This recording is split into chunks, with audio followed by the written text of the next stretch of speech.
Barnabas and Saul began their journey from Antioch of Syria to Jerusalem. And as I mentioned last week, it's about a 200-mile trek by land. It's going to take a bit of time.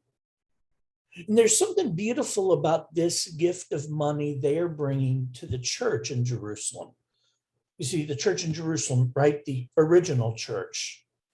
See, they were warned in a prophecy by a fellow named Agabus that there's going to be a worldwide famine. And by worldwide, what he meant was empire-wide.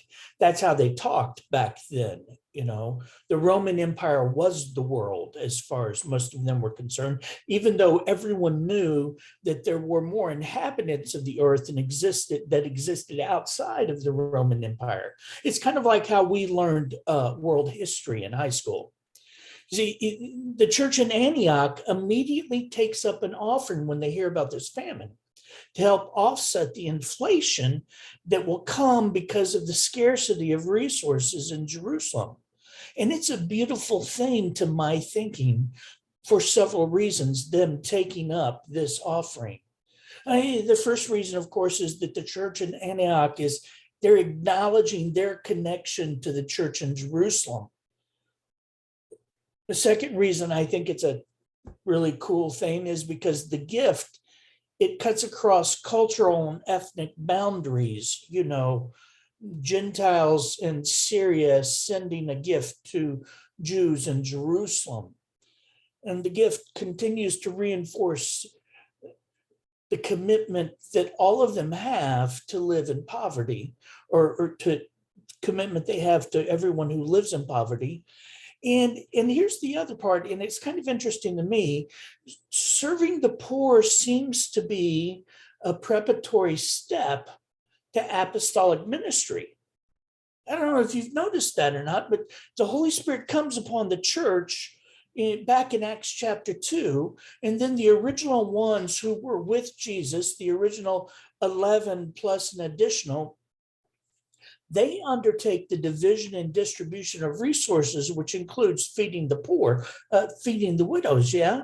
But then it becomes too much for them and people start getting overlooked, and they need to give themselves to their other apostolic responsibilities, not the least of which were the ministry of the word and prayer. And so the church, not the 12, by the way, but the church chooses and appoints 7 servants called deacons to handle the money and divide the resources evenly among the hungry, right? But then when a persecution comes and one of the 7 is martyred, the other 6 are spread out to a distant land to tell people about Jesus, and they seem to enter into the ministry of the word and the prayer. Now, Barnabas and Saul are headed to Jerusalem with the gift to help the hunger and deprivation in the church. And guess what? It's not going to be long before they're on a missionary journey, doing much the same thing as the 12 and then the 7. You see, I'm not saying that you have to work in the food ministry with those who live in poverty before you go into vocational ministry, but it seems like, according to the book of Acts, that it's a pretty good place to start. Anyway, that's what's going on when Barnabas and Saul leave Antioch, headed to Jerusalem. They're taking money for food to people who are in need. And there, Dr. Luke brings us to Acts chapter 12. In Acts chapter 12, he gives us a glimpse of what these 2 servants are headed into and what becomes of James, the brother of John, one of the 3 best friends of Jesus, who is the Son of God. So take a look at it again with me, what Mr. Charlie read for us, Acts chapter 12, starting with verse 1.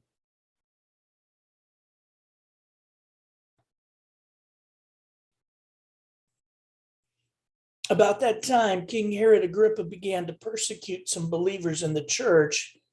He had the apostle James, John's brother, killed with the sword. When Herod saw how much this pleased the Jewish people, he also arrested Peter. This took place during the Passover celebration. Then he imprisoned him, placing him under the guard of 4 squads of 4 soldiers each. Herod intended to bring Peter out for public trial after the Passover, but while Peter was in prison, the church prayed very earnestly for him. Now, you've probably recognized by now, Dr. Luke is a great storyteller. I mean, he sets the stage so well for us. See, there's about to be a showdown, and it's going to be between an authority figure, King Herod Agrippa, and the authority, our Creator God. And the first thing you need to know is that this Herod Agrippa, he's a bad man. Not in the way that Cornelius was a bad man, not war-hardened and tough. No, Herod is a bad man because he's conniving and manipulative and ruthless. There are several Herods in the New Testament, and none of them turns out to be very good. I mean, there's Herod the Great and Herod the Tetrarch and Herod Antipas, and this Herod is Herod Agrippa. He's also known as King Agrippa or Agrippa the First, just so you know. Now, Dr. Craig Keener, in his massive 4-volume commentary on Acts, says something pretty interesting about this fella, Herod Agrippa, the one who has just executed James and has imprisoned Peter. Dr. Keener writes, Agrippa the First is the most dangerous and potentially lethal human oppressor of the church in Luke's narrative so far. Granted, he's less personally committed to destroying the young movement than Paul had been, and in focusing on the leaders, he possibly participated in the killing of fewer Christians than Paul had. We do not know how many of Paul's detainees died. Nevertheless, he succeeds in killing one apostle and nearly kills a second. He also holds more power to expand the persecution than previous oppressors had. The hostility of this king thus raises the narrative suspense to a new level. You see, until this point in the narrative, the Church of Jesus Christ, not one of the apostles had been severely tortured or killed. But Herod Agrippa, he breaks the seal on that jar. He has James put to death by the sword.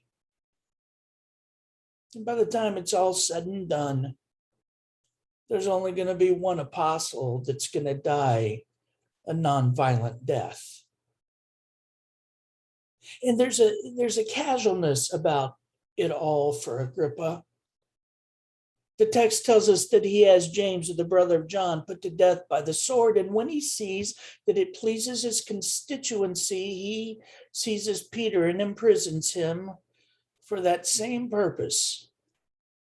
But before he can execute Peter, Passover rolls around and throws a schedule off. So while he waits for the Feast of Unleavened Bread to be over, he has Peter guarded by 16 guards, one on each side of him as he rests, and those are chained to each arm. See, Herod Agrippa, he's taken no chances with Peter. It's not that he looks so big and intimidating, Peter, but it's just that, you see, Peter had been in prison before, and before he had miraculously escaped.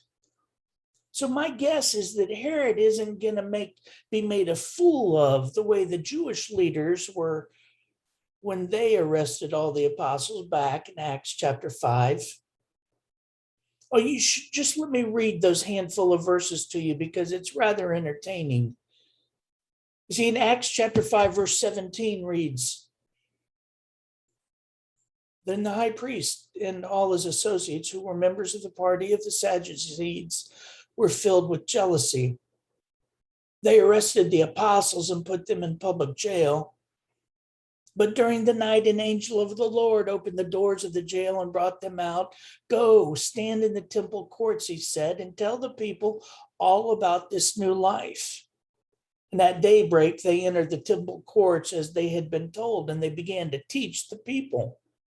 When the high priest and the associates arrived, they called together the Sanhedrin, the full assembly of the elders of Israel, and sent to the jail for the apostles. But on arriving at the jail, the officers did not find them there. So they went back and reported, "We found the jail securely locked with the guards standing at the doors, but when we opened them, we found no one inside." On hearing this report, the captain of the temple guard and the chief priest were at a loss, wondering what this might lead to. Well, I can tell you what it's going to lead to. Y'all are going to look like a bunch of bozos. It's going to be like an episode of Brooklyn Nine-Nine. Herod's not going to have the same thing happen to him. He's determined, no siree. And so he has 16 soldiers guard him, one guy. That should do the trick. So what happens? Well, the same thing that happened to the Jewish leaders in Acts chapter 5, but only on a larger scale. Let me check it out. Verse 6 in Acts chapter 12, you'll see. The night before Peter was to be placed on trial, he was asleep, fastened with 2 chains between 2 soldiers. Others stood guard at the prison gate, and suddenly there was a bright light in the cell, and an angel of the Lord stood before Peter. The angel struck him on the side to awaken him and said, "Quick, get up." And the chains fell off his wrists. And the chains fell off Peter's wrists. Peter is sleeping between 2 soldiers who he's chained to the night before his execution. The man is sleeping. Peter was a cool customer, and the chains fell off his wrist. I feel compelled to point this out. I'm not making this into some sort of fable, and this isn't the moral of the story or anything like that. This is just a fact of what takes place in the narrative, and that is that the chains fell off his wrists. Since God can make the chains fall off from Peter's wrist while in prison, while chained between soldiers with at least 14 other guards on duty and a couple at the entrances, what do you suppose he can do with the chains that are holding you? That could be a question worth pondering. Verse 8. Then the angel told him, "Get dressed and put on your sandals." And he did. "Now put on your coat and follow me," the angel ordered. I love this part. The angel's like, "Come on, Peter, put on your clothes." Yes, Peter, you're going to want your sandals as well. Okay, no, get your cloak. You won't be coming back this way. Come on.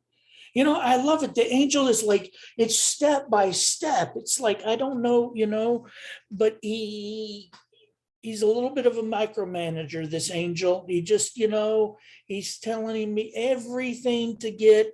And so then verse 9, Peter left the cell following the angel. And all the time he thought it was a vision, he didn't realize it was actually happening to him. Now, here's the thing. We can't blame Peter for this, okay? I mean, just a couple of chapters ago, he'd had another crazy vision when he was with Simon the tanner, and God spoke to him. For all we know, Peter has had a number of visions, so he's not totally sure if this is actually happening or not. And lest we be too critical of Peter, I'd point out that the Apostle Paul had similar experiences, and he said, "I don't know what was going on.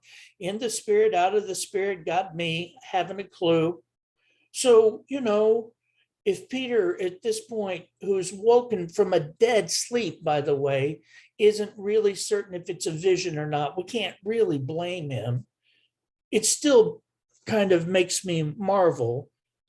Sound asleep the night before his execution. I can't sleep the night before I go to jury duty. You know? But he's sound asleep. And then verse 10. They passed the first and second guard post, and they came to the iron gate leading to the city, and this opened for them all by itself, which is a beautiful thing. So they passed through and started walking down the street, and then the angel suddenly left him. Verse 11, this is so funny. Peter finally came to his senses. It's really true, he said. The Lord has sent his angel and saved me from Herod and from what the Jewish leaders had planned to do to me. Okay. I mean, the part that's a little bit funny is that Peter's like out on Frederick Avenue, middle of the night. The angels just disappeared, and he's quoted by Lucas saying, "Now I know without a doubt that the Lord has sent an angel to rescue me." Yeah. Maybe it was Luke's idea to summarize here. Maybe Peter didn't really state the obvious, in case somebody was having a hard time keeping up with the story. Maybe that's what's going on in verse 11. But no matter which case it is, the point is made with crystal clarity. It's the Creator God who delivers Peter from the supposed authority, the one who isn't going to be made to look like a fool. Sorry, King Herod Agrippa, you're looking like a fool. When you have ministry business, or I guess any business in a given city, and it happens to be a city where you have family, unless you can't stand those family members, you tend to stay with your family, yeah? I mean, Eric, when you got your grandma home, you stayed with the family, right? I mean, because you liked them and stuff, right? Yeah, and they like you. Yeah, that's just how it works, right? If you're going to be traveling to a city where you have family, then you pretty much can count on staying with them. So back in the day, there might have been some inns, but there wasn't like an Holiday Inn Express or anything like that. So back in the day, when Barnabas and Saul, they show up in Jerusalem, Judaism, as well as Christ followers, they placed a high value on hospitality. I mean, you would basically rather give up your bed than let a family member wander out in the cold, right? So here's the thing that's interesting to me. Barnabas and Saul, they get to Jerusalem, and it just so happens, if I understand correctly, that Barnabas has a sister, and his sister's name is Mary, and Mary has a son named John Mark. John Mark is Barnabas's nephew. Paul tells us that later on in one of his epistles. I mean, it's pretty straightforward, yeah? And so when you read verse 12, and it says, when Peter realized this, when he realized he was free, he went to the home of Mary, the mother of John Mark, where many were gathered for prayer. Peter goes to Barnabas' sister's house. There are many people there gathered there, and they were praying. Now, I can't prove this or anything, but can't you kind of wonder, doesn't it make you kind of wonder if Barnabas and Saul were there?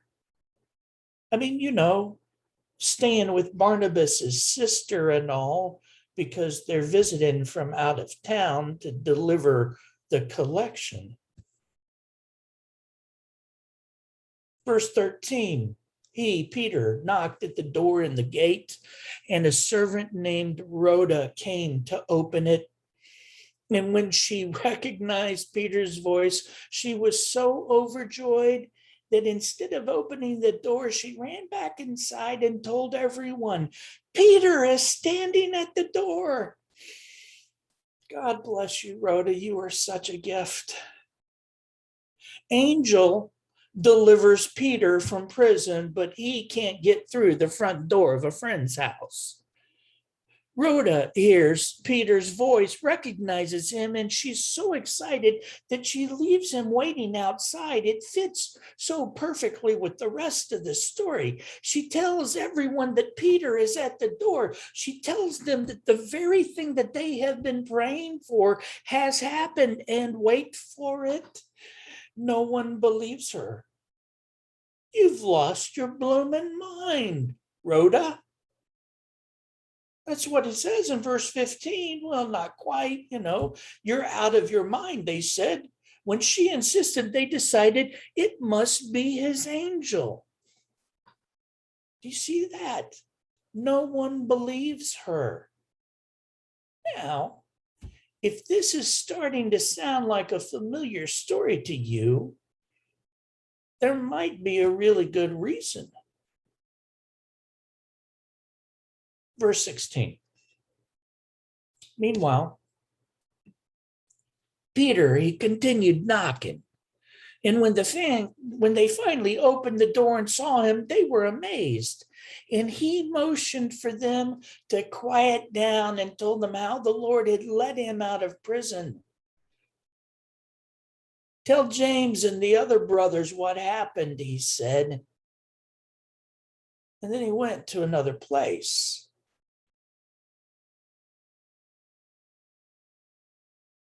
Tell James and the other brothers.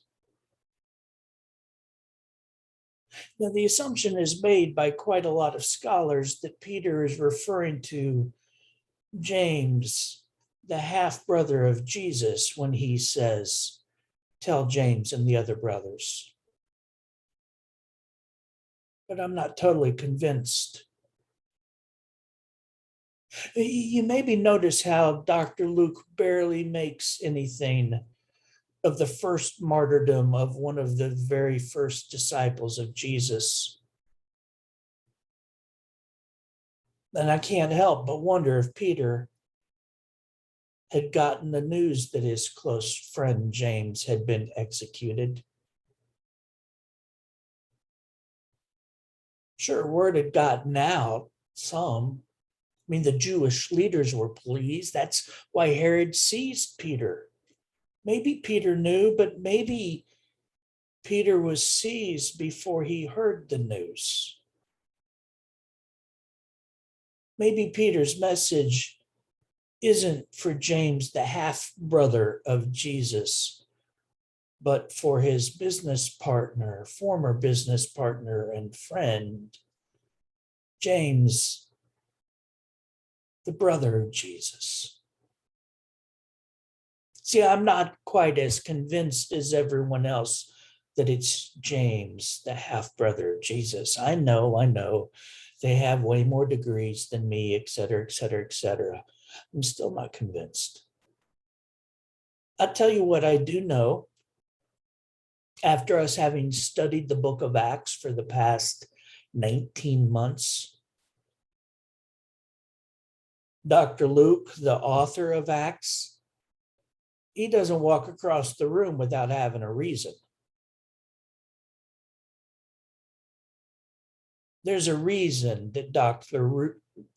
Luke adds these words.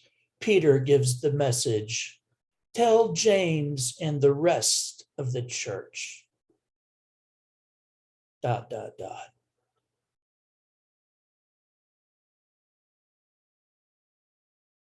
Luke hasn't forgotten at all that James is the first apostle to be killed. I think he's just very clever in how he reminds us. And then Peter leaves. It sounds familiar, right? I mean, it might be, because it's just another parallel between the resurrection of Jesus and Peter's escape. Let me show you just real quick. They both take place at Passover. Herod's one of the primary oppressors when Jesus is executed. Another Herod is the primary oppressor when Peter is sentenced to be executed. The mob seizes Jesus. That's the word that's used. The soldiers seize Peter. That's the word they use. Pilate sentences Jesus to death to appease the Jews. Herod sentenced Peter to death to appease the Jews. Jesus is risen from the dead. The angel's first word to Peter, at least as it's translated by Dr. Kenneth West, arise quickly. Jesus leaves the tomb even though soldiers stand guarding it. Peter is led past the soldiers who stand guard at the entrance of the prison. Jesus first appears to a woman. Peter tries to appear to a woman.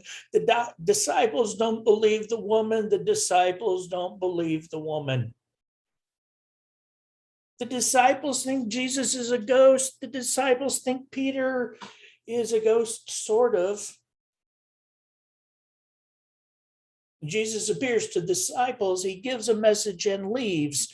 Peter appears to the disciples, he gives a message and leaves. See, I believe that Luke draws the parallel between the resurrection of Jesus and St. Peter so that it's clear to all that Jesus is still at work, that his power is working through his church. Look, I know I'm out of time, but let me just close with this paragraph from Dr. Luke Timothy Johnson from his book, Sacra Pagina, The Acts of the Apostle. Dr. Johnson writes, as the death of Stephen was portrayed as the extension and mirror image of the death of Jesus in order to make the point that Stephen was a prophet who spoke with Jesus' spirit, so is the account of Peter's escape subtly fashioned by Luke to make a similar point. The escape of the prophet Peter from prison becomes a demonstration that the resurrection of Jesus continues to empower his apostles. The story of Jesus is continued in the story of his followers, and the power at work in Jesus is now even more powerfully at work in his church. Hear that part again carefully. The resurrection of Jesus continues to empower his apostles. The story of Jesus is continued in the story of his followers. And the power at work in Jesus is now even more powerfully at work in his church.